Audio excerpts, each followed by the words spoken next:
కాసేపట్లో ఢిల్లీలో ఏఐసీసీ పెద్దలతో తెలంగాణ కాంగ్రెస్ కీలక సమావేశం నిర్వహించనుంది. మల్లికార్జున ఖర్గే అధ్యక్షతన మీటింగ్ జరగనుంది. ఈ సమావేశానికి Rahul Gandhi, KC Venugopal, Telangana incharge Meenakshi Natarajan, CM Revanth Reddy, deputy CM Bhatti Vikramarka, PCC chief Mahesh Kumar Goud మంత్రులు హాజరు కానున్నారు. అన్ని రాష్ట్రాల్లో పార్టీ పరిస్థితులపై సమీక్షించనున్నారు. ఇందులో భాగంగా తెలంగాణ కాంగ్రెస్ పార్టీ పైన రివ్యూ చేయనున్నారు. రాష్ట్రంలో పార్టీ పరిస్థితులు, రాజకీయ పరిస్థితులు, మున్సిపల్ ఎన్నికల ఫలితాలు, రాజ్యసభ సభ్యుల ఎంపిక, 2 ఏళ్ల ప్రభుత్వ పనితీరుపై చర్చించనున్నారు. అలాగే మంత్రుల మధ్య విభేదాలు, సీనియర్ నేతల మధ్య విభేదాలపై చర్చ జరిగే అవకాశం ఉంది.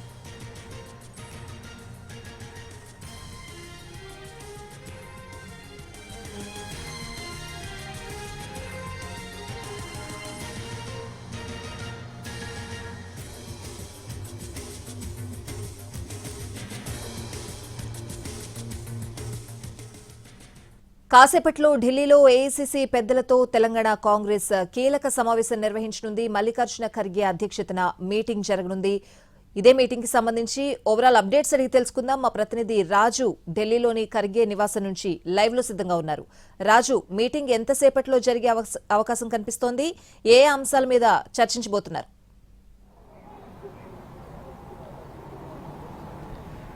స్వాతి, తెలంగాణ కాంగ్రెస్ పార్టీకి సంబంధించినటువంటి కీలక సమావేశం మరికొద్ది సేపట్లో ఏఐసీసీ అధ్యక్షుడు మల్లికార్జున ఖర్గే అధ్యక్షతన జరగబోతుంది. ఈ సమావేశం జరిగేటటువంటి ప్లేస్ కూడా ఖర్గే నివాసమే అని చెప్పుకోవచ్చు. ప్రస్తుతం మనం ఖర్గే నివాసం వద్ద ఉన్నాము. ఇప్పటికే తెలంగాణకు సంబంధించినటువంటి మంత్రులు హాజరయ్యారు. పొన్నం ప్రభాకర్, తుమ్మల నాగేశ్వరరావు, దాంతోపాటు మంత్రి వివేక్ కూడా ఖర్గే నివాసంలోకి వెళ్లారు. సో ముఖ్యంగా అంటే తెలంగాణ ముఖ్యమంత్రి రేవంత్ రెడ్డితో పాటు పీసీసీ అధ్యక్షుడు మహేష్ కుమార్ గౌడ్, ఉప ముఖ్యమంత్రి భట్టి విక్రమార్క, మిగతా మంత్రులందరూ కూడా ఈ సమావేశానికి హాజరవుతారు. ఈ సమావేశంలో ఈరోజు ఎజెండాను కనుక పరిశీలిస్తే వాస్తవానికి దేశవ్యాప్తంగా కూడా ఏ రాష్ట్రాల్లో కాంగ్రెస్ పార్టీ పరిస్థితి ఎలా ఉందనే దాని మీద ప్రత్యేకంగా ఏఐసీసీ అధ్యక్షుడు మల్లికార్జున ఖర్గే సమీక్ష నిర్వహిస్తూ వస్తున్నారు. ఇప్పటికే 11 రాష్ట్రాల్లో ఈ సమీక్ష పూర్తయింది. రాహుల్ గాంధీ కూడా ఈ సమావేశానికి హాజరవుతారు. అంతేకాదు కేసీ వేణుగోపాల్, మరోవైపు తెలంగాణ పార్టీ వ్యవహారాల ఇన్ఛార్జ్గా వ్యవహరిస్తున్నటువంటి మీనాక్షి నటరాజన్ కూడా ఈ సమావేశానికి హాజరవుతారు. ముఖ్యంగా ప్రస్తుతం తెలంగాణలో కాంగ్రెస్ పార్టీ పరిస్థితి ఎలా ఉంది, సృజన్ అభియాన్ తర్వాత డీసీసీ అధ్యక్షుల నియామకాల తర్వాత ఇప్పటి వరకు పరిస్థితులు ఎలా ఉన్నాయనేది ఒకటైతే, ఈ మధ్య కాలంలో జరిగినటువంటి ఎన్నికలు అంటే సర్పంచ్ ఎన్నికలు, ఆ తర్వాత జరిగినటువంటి మున్సిపల్ ఎన్నికల్లో కాంగ్రెస్ ఓటింగ్ ఎలా ఉపయోగపడింది, కాంగ్రెస్కు ప్రజలు ఏ విధంగా మద్దతు ఇస్తున్నటువంటి అంశాలపైన కూడా కీలకంగా చర్చ జరిగే అవకాశం కనిపిస్తుంది. అయితే ఇప్పటి వరకు జరిగినటువంటి కొన్ని రాష్ట్రాలను పరిశీలిస్తే అక్కడ కాంగ్రెస్ ప్రతిపక్షంలో ఉంది. కానీ తెలంగాణ విషయంలోకి వస్తే తెలంగాణలో అధికారంలో ఉంది. కాబట్టి ఇక్కడ ఉన్నటువంటి పరిస్థితులు ఇప్పటికే ఎప్పటికప్పుడు ఏఐసీసీ పరిశీలిస్తూనే ఉంది. మున్సిపల్ ఎన్నికల ఫలితాలపై గత వారమే ముఖ్యమంత్రి రేవంత్ రెడ్డి సైతం ఏఐసీసీ అధ్యక్షుడితో పాటు రాహుల్ గాంధీలను కూడా కలిసి వెళ్ళినటువంటి పరిస్థితి కనిపించింది. ఈ నేపథ్యంలో ఈరోజు జరిగేటటువంటి సమావేశంలో అంటే కాంగ్రెస్ పార్టీ తెలంగాణలో అధికారంలోకి వచ్చాక ఇప్పటి వరకు అమలు చేస్తున్నటువంటి పథకాల సమీక్ష, దాంతోపాటు ఈ 2 ఏళ్ల ప్రగతికి సంబంధించినటువంటి అంశాలపైన కూడా కొంత కీలకంగా చర్చ జరిగే అవకాశం కనిపిస్తుంది. మరోవైపు భవిష్యత్ కార్యాచరణ ఏంటి అంటే భవిష్యత్తులో ఏ అంశాలపైన ఫోకస్ పెడతారు, ఇంకోవైపు పార్టీలో కొంత మంత్రుల మధ్య కొంత తలెత్తుతున్నటువంటి విభేదాలను ఎలా పరిష్కరించుకోవాలి, ఇంకోవైపు సీనియర్ నాయకులు సైతం కొంత పార్టీ తీసుకున్నటువంటి నిర్ణయాలను వ్యతిరేకిస్తూ వస్తున్నారు. జీవన్ రెడ్డి లాంటి సీనియర్ నేతలు ఇప్పటి వరకు పార్టీ పెద్దలు తీసుకున్నటువంటి నిర్ణయాలపైన కొంత విభేదిస్తున్నటువంటి పరిస్థితి కనిపిస్తుంది. సో ఇటువంటి కీలక అంశాలపైన చర్చించడంతో పాటు మంత్రులకు సంబంధించి కూడా అంటే ప్రభుత్వంలో కీలకంగా వ్యవహరిస్తున్నటువంటి మంత్రులంతా కూడా తమ తమ శాఖల్లో జరుగుతున్నటువంటి అభివృద్ధికి సంబంధించినటువంటి అంశాలను కూడా ఏఐసీసీకి ఒక నివేదిక ఇచ్చే అవకాశం కనిపిస్తుంది. ఎందుకంటే రాష్ట్రంలో అధికారంలోకి రావడమే కాదు, ఇచ్చినటువంటి హామీలను ఎలా అమలు చేస్తున్నారు, ఆ తర్వాత రానున్నటువంటి మిగతా ఏదైతే కాలం ఉందో దీంట్లో ఎటువంటి కార్యాచరణతో సిద్ధమవుతున్నారు అనేది కూడా చాలా కీలకంగా మారుతుంది. ఏదేమైనా పార్టీని క్షేత్రస్థాయి నుంచి బలోపేతం చేసే అంశాలపైన కీలకంగా దృష్టి పెట్టబోతున్నారు. ఇక మరోవైపు దేశవ్యాప్తంగా కూడా ప్రస్తుతం ఉన్నటువంటి పరిస్థితుల నేపథ్యంలో కాంగ్రెస్ ఎటువంటి నిర్ణయాలు తీసుకుంటూ ముందుకెళ్లాల్సి ఉంటుంది. దీనిపైన కూడా ఇప్పటికే అన్ని రాష్ట్రాల పీసీసీలతో ఎప్పటికప్పుడు ఏఐసీసీ అధ్యక్షుడితో పాటు ఆ టీం కూడా సంప్రదింపులు జరుపుతూనే ఉంది.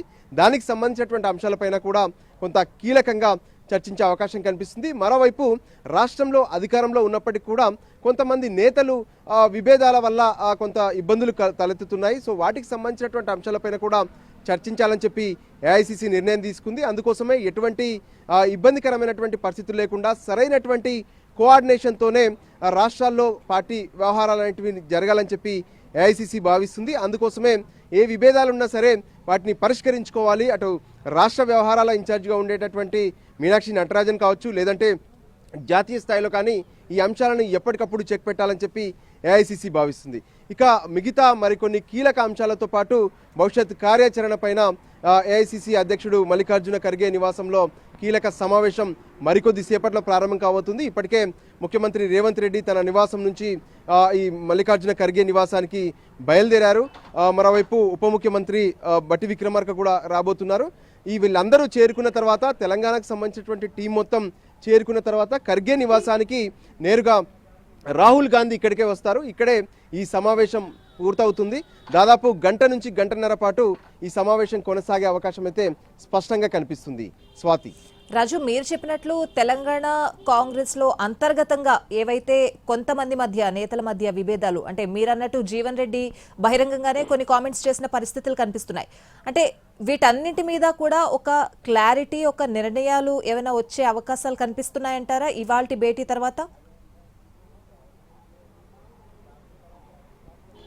ఎస్ స్వాతి, ఎందుకంటే ఒకవైపు అంటే పార్టీ అధికారంలో ఉన్నటువంటి రాష్ట్రం, సో అక్కడ ఉన్నటువంటి సీనియర్ నేతలు కావచ్చు, లేదంటే యువ నేతలైనా సరే ఎవరి మధ్య కూడా ఎటువంటి విభేదాలు తలెత్తకుండా చూడాల్సినటువంటి బాధ్యత పీసీసీది ఉంటుంది. అందులో భాగంగానే పీసీసీ ఎప్పటికప్పుడు వాళ్ళతో సమావేశాలు నిర్వహించడం, లేదంటే సమస్యలు తలెత్తినప్పుడు ఇరు వర్గాలతో కూడా మాట్లాడి వాటిని పరిష్కరించడం అనేది కామన్గా జరుగుతూనే ఉంటుంది. అయితే అక్కడ కూడా ఈ అంశాలు పరిష్కారం కాకపోతే రాష్ట్ర వ్యవహారాల ఇన్ఛార్జిగా ఉన్నటువంటి మీనాక్షి నటరాజన్ సైతం ఈ విషయాల్లో జోక్యం చేసుకుంటారు. వాళ్ళతో ఎప్పటికప్పుడు సంప్రదింపులు జరుపుతూనే ఉన్నారు. అయినా కూడా వెనక్కి తగ్గకపోతే అది ఖచ్చితంగా ఏఐసీసీ స్థాయిలో నిర్ణయాలు తీసుకోవాల్సి ఉంటుంది. అందులో భాగంగానే రాష్ట్రానికి సంబంధించినటువంటి పలు కీలక అంశాల్లో కొంత సీనియర్ల మధ్య ఉన్నటువంటి విభేదాలు కావచ్చు, పార్టీ తీసుకున్నటువంటి నిర్ణయాల విషయంలో విభేదిస్తున్నటువంటి నాయకులు, అంటే ఎటువంటి నిర్ణయాలు తీసుకున్నా సరే మొదట గెలుపు అనేది చాలా కీలకం. సో గెలిచే వాళ్లకు సీట్లు ఇవ్వడం కావచ్చు, సరైనటువంటి నాయకులకు ప్రాధాన్యతనివ్వడం కావచ్చు, ఇటువంటి అంశాల ప్రాతిపదికనే టికెట్ల కేటాయింపులు అనేటివి జరుగుతూ ఉంటాయి. కానీ వర్గాలు అనేటివి లేకుండా అది కాంగ్రెస్ వర్గంగానే ఉండేలా పార్టీ అనేది నిర్ణయం తీసుకుంటుంది. అందుకోసమే ఈరోజు జరిగేటటువంటి సమావేశంలో నాయకులంతా కలిసిమెలిసి ముందుకు సాగాలనే విషయాన్ని ఏఐసీసీ మరోసారి స్పష్టం చేసే అవకాశాలు అయితే కనిపిస్తున్నాయి. Swathi, right Raju, thanks for the updates.